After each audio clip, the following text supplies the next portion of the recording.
Of now वहाँ पे लगभग 55,000 एक्रॉस टाइप ऑफ जो सेगमेंट हमने स्टार्ट में ब्रीफ किया था, वो प्रोजेक्ट्स रजिस्टर्ड है वहाँ पे। 55,000 यूनिट्स प्रोवाइड करने वाले, उसमें आपके फ्लैट्स, शॉप्स और बंगलोस और प्लॉटिंग सारे आ गए। ये 55,000 यूनिट्स वहाँ पे रजिस्टर्ड एरिया है, और ईयर ऑन ईयर जो पॉपुलेशन ग्रोथ है वहाँ पे वो 15% का 10-15% का ग्रोथ है। आप कुछ नंबर्स बता सकते हैं कि कितने फैमिलीज वहाँ पर एकोमोडेट होने वाले हैं या अफोर्डेबल हाउसिंग के लिए, और कितनी अवेलेबिलिटी है? और दूसरा इंफ्रास्ट्रक्चर के बारे में कुछ बताएंगे? कुछ डेवलपमेंट प्लान बना हुआ है जिसमें आपने वुड्स और वो कितने साल आगे आपने प्लानिंग किया है कि ये इंफ्रास्ट्रक्चर ग्रो होगा? सर, अभी मैं आपको प्लानिंग के बारे में बताता हूँ। नेरल और जैसा मैंने शुरुआत में बताया कि वहाँ पे it is fragmented between 3 authorities. ये MMRDA के मास्टर प्लान में आता है, this is part of the MMRDA region, MMR Mumbai metropolitan region. पर जैसे हर एक रीजन में पार्ट एरिया, जैसे थाने म्यूनसिपल कॉर्पोरेशन है, नवी मुंबई है, वैसे वहाँ पे करजत म्यूनसिपल काउंसिल है, नेरल म्यूनसिपल काउंसिल प्रपोज है। फिलहाल उसके प्लानिंग ऑथोरिटीज रायगढ़ जिला परिषद है, वो सर्टन विलेजेस को कवर करती है, और रिमेनिंग एरिया आपके कलेक्टर के प्लानिंग के अंडर में आता है। तो ये करंट ये है।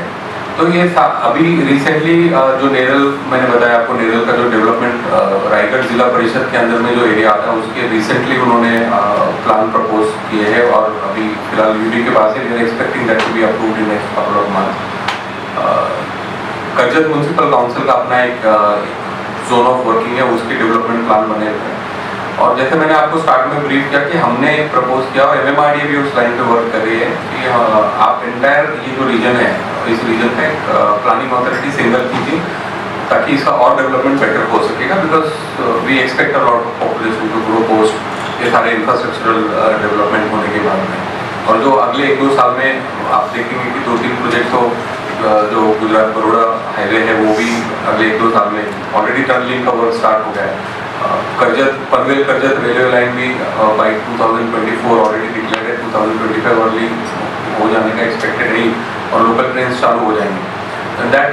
That not only shortens the distance of travel of Karjat from CST, but it connects so many important nodes of MIDCs right from Rasayani to Panvel and including Vashi. और ये प्राइसिंग का दर तो एक नया नोड से पूरा इन्फ्लक्स वहाँ पे काफ़ी पॉपुलेशन की एक्सपेक्टेड है। वहाँ पर कनेक्टिविटी के लिए कुछ मेट्रो लाइंस प्लान है या ऑलरेडी है उसके अंदर? सर, फिलहाल तो कोई लास्ट माइल कनेक्टिविटी का फिलहाल तो मेट्रो का कोई अनाउंसमेंट नहीं है गवर्नमेंट का, but railway lines of course जैसे हमने बताया। और इनफैक्ट यार्ड वहाँ पे, जैसे दिनेश भाई ने आपको ब्रीफ किया, एक यार्ड भी आ रही है, रेलवे यार्ड 150 एकर्स में। Between this yard is between Neral and Karjat station, Bhimpuri station के पेरिफेरल एरिया में। सो उसे जो जनरली क्या होता है, यार्ड्स वगैरह आने से ट्रैक्स बढ़ जाते हैं, ट्रैक्स बढ़ जाने की और पॉपुलेशन बढ़ने से रेलवे की फ्रीक्वेंसीज बढ़ जाती है।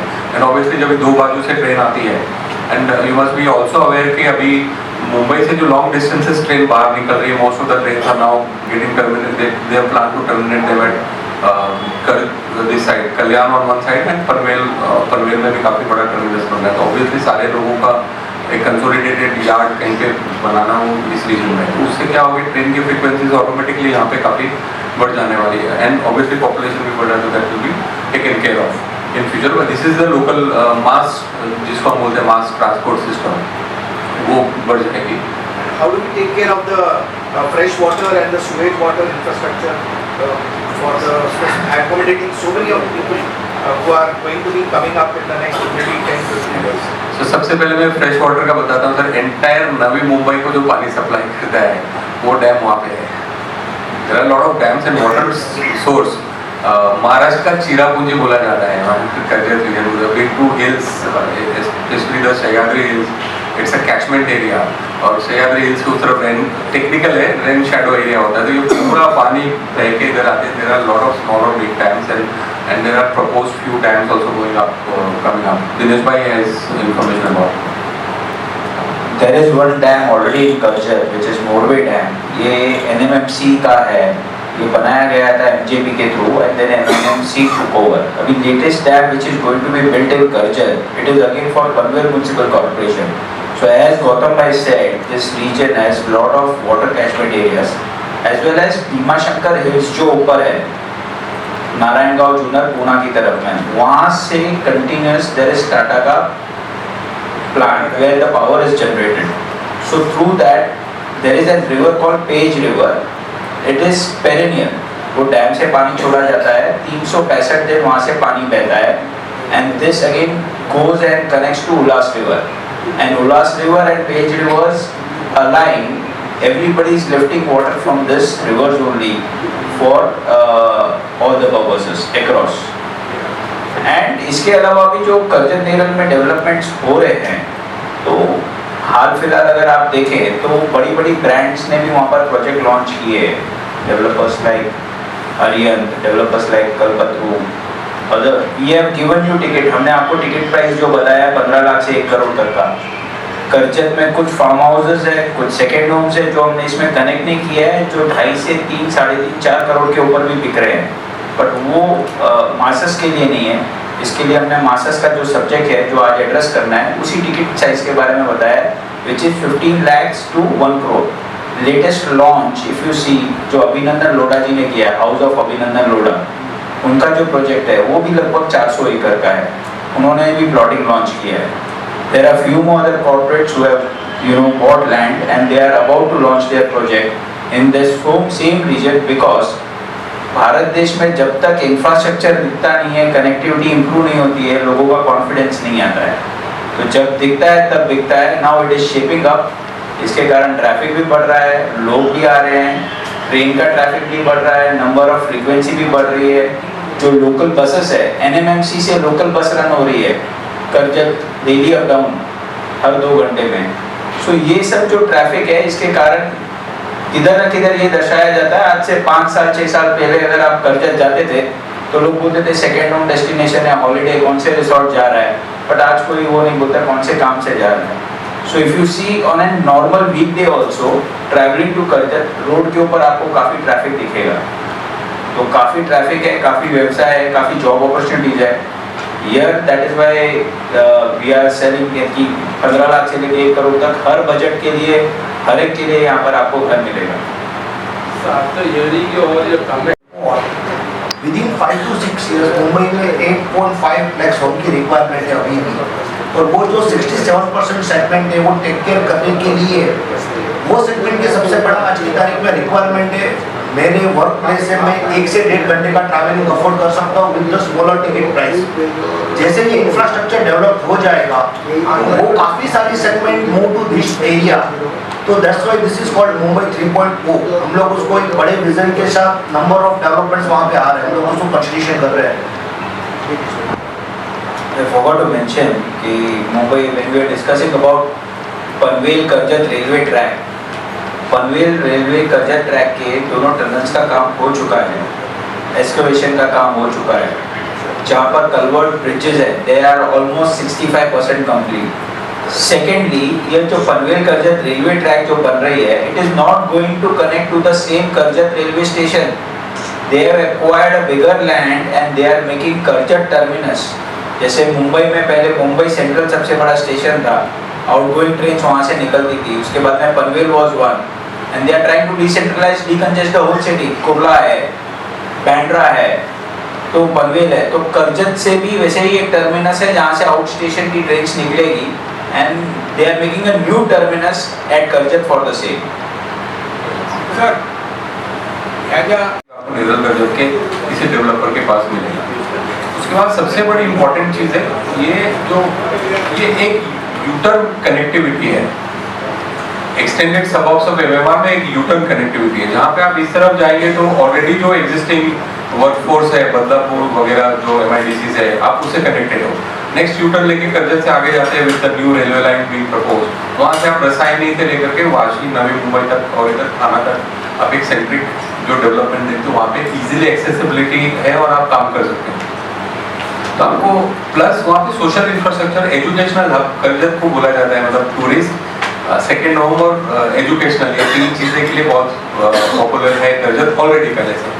तो आपके बच्चों को एजुकेशन के लिए ऑलरेडी वहाँ पे सोशल इंफ्रास्ट्रक्चर और अच्छे स्कूल कॉलेजेस है वहाँ पे. एंड ऑब्वियसली बाकी के जो मेडिकल फैसिलिटीज वगैरह चाहिए, बिकॉज वहाँ पे ऑलरेडी टूरिज्म की वजह से टाउन तो डेवलप ही नेरल और कर्जत हुआ, और कर्जत भी है तालुका प्लेस है वापस, तो जो बेसिक आपको इंफ्रास्ट्रक्चर चाहिए अगर आज आप वहाँ पे माइग्रेट होते हैं, तो ये जो वैल्यू ऑफ होम्स है इसमें आप जब होते हो तो आप बहुत ज़्यादा अफेक्टेड नहीं होते, बिकॉज ये social infrastructure already in place है। आपको उस लाइफस्टाइल में आपकी फैमिली को बहुत कॉम्प्रोमाइज करने की जरूरत नहीं होती। And plus it is a growing area, जैसे हमने बताया, having connectivity to the new developing area of Panvel Karjat and this side internal facilities future बहुत अच्छा है। इंटरनल फैसिलिटीज ज़्यादा होगी वहाँ पे। काफी इंटरनल फैसिलिटीज के साथ फ्यूचर डेवलपमेंट पोटेंशियल भी बहुत ज़्यादा है। तो मतलब आपने देखा है ये बॉम्बे में जब भी इम्पोर्टेंट इंफ्रास्ट्रक्चर कहीं पे भी डेवलप होता है, आप जैसा बहुत पहले विक्रोली अंधेरी का जब कनेक्टिविटी है तो बीच में बॉम्बे का डेवलपमेंट रोबस्ट है। घोड़बंदर रोड के डेवलपमेंट से घोड़बंदर रोड पे आप देखा, घोड़बंदर रोड हमने देखा है रोड कैसे डेवलपमेंट, एक बड़े आर्टिकुलर रोड आने से। अब जब आपको बॉम्बे के लिए नेशनल कोई भी हाईवेज बन रही है तो वो इस रीजन के आसपास से पास हो रही है, तो आपको कनेक्टिविटी जब मिल जाती है, आपके डिस्टेंसेस कम हो जाते हैं, किलोमीटर वाइज डिस्टेंसेस में भी उतने 1-8 किलोमीटर का फर्क है, बट सीमलेस और फास्ट ट्रांसपोर्ट जब भी हो जाता है तो आपको कोई डेस्टिनेशन से डेस्टिनेशन पहुंचना इजी है, और मोमेंट वो होता है तो डेवलपमेंट फास्ट हो जाता है। More and more people like to go and stay, और जितने ज़्यादा लोग आते हैं तो उतने ज़्यादा फैसिलिटीज भी डेवलप होते हैं। और सबसे बेस्ट पार्ट जो और कहीं पे भी नहीं मिल सकता है वो मैं बोलता हूँ कि माथेरान इको सेंसिटिव जोन होने की वजह से वहाँ पे इंडस्ट्रियल जो पॉल्यूटेंट इंडस्ट्री का परमिशन नहीं है, तो रेसिडेंट्स के लिए आपको प्योर हवा, ताजी हवा, ताज़ा पानी, फ्रेश पानी जो आपको वहाँ पे मिलता है, उसके साथ में जीवन जीना निसर्ग के ये में, इससे बेहतर कुछ नहीं हो सकता। और आप सिटी से कनेक्टेड हो, मेनलैंड सिटी से आज भी कनेक्टेड हो और कल डेवलपमेंट वहाँ पे भी आ रही है ना। तो आज का आपका प्रेजेंट, बुद्ध तो गया, बुद्ध के बारे में बात करके फायदा है, आपका जो वर्तमान है और आपका जो भविष्य है, वर्तमान में भी आप कनेक्टेड हो, भविष्य अच्छा ही हो रहा है। तो रियल एस्टेट बाय करके रहने का डिसीजन इससे बेहतर कुछ नहीं हो सकता।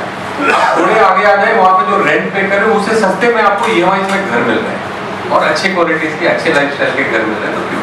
अच्छा, प्रोजेक्ट डेवलपर्स एसोसिएशन है, वो गवर्नमेंट ऑफ इंडिया के गाइडेंस में फॉर्म हुआ हुआ बिल्डर्स एसोसिएशन है, जिसका नेशनल जोनल बॉडीज है, स्टेट बॉडीज है, जैसे नरेट को महाराष्ट्र है, उस महाराष्ट्र बॉडी के अंदर में हमारा नेशनल एक सिटी यूनिट है नेरल कर्जत। हम जो आज डेवलपर यहाँ पे और हमारे जो मेंबर्स हैं, हम नेरल कर्जत रीजन में डेवलप करते हैं। हमारा साथ में आने का पर्पस ये है कि हम अपने सारे स्टेक होल्डर्स के मत को साथ में लेके, साथ में मिला के एक अच्छा डेवलपमेंट लोगों के फायदे के लिए कर सके। हर स्टेक होल्डर, गवर्नमेंट भी लोग हैं, हम भी लोग हैं, हम भी अच्छे पीसफुल एनवायरनमेंट में बिजनेस करना चाहते हैं और वो चीज़ें बनाना चाहते हैं जो ऑफटेक हो जाएगा, लोगों को पसंद आए और लोगों को घर अच्छे उनके पसंद के हिसाब से मिले। इस विजन को साथ में पूरा करने के लिए हम लोग साथ में आए हैं। ये नरेट को है, तो नेरल कर्जत में जो डेवलपमेंट हो रहा है वो डेवलपमेंट को आप तक लाने के लिए आज का ये प्रेस कॉन्फ्रेंस है, ये बैकग्राउंड है आज। तो ये कोई इंडिविजुअल बिल्डर का प्रोजेक्ट के बारे में बात नहीं, घर की जरूरत है, लोएस्ट पॉसिबल प्राइस में वहाँ पे मिलता है, लोएस्ट से जो हमने रेंज होता है। तो एंटायर मुंबई में जो लोग काम करते हैं, जिनको एक अपने घर की रिक्वायरमेंट है, वो हमारे उधर घर की अपेक्षा रख के आ सकते हैं रहने के लिए, जो जिनको इस पेरिफेरल एरिया में कनेक्टिविटी मिल जाती है। Both central line as well as Navi Mumbai line में जो लोग रहते हैं, फिलहाल लोकल ट्रेन से ट्रैवल करने वाले, उनको ये कनेक्टिविटी है और वो अब हमारे वहाँ आके घर का सपना अपना पूरा कर सकते हैं। जैसे हम बताएं, कोई यंगस्टर्स भी है 25 साल के वगैरह, जिनका 30 से 40 हज़ार रुपया महीना कपल कमा लेते हैं, वो भी यहाँ पे घर अफोर्ड कर सकते हैं। 2 लोगों की इनकम मिलके 15-15 हज़ार भी कमाते हैं तो भी वो घर ले सकते हैं हमारे वहाँ। तुमचा किती बिल्डर लोकांचा समूह आहे वगैरे अंदाजे? आमचे बॉडीमध्ये सध्या 45 बिल्डर्स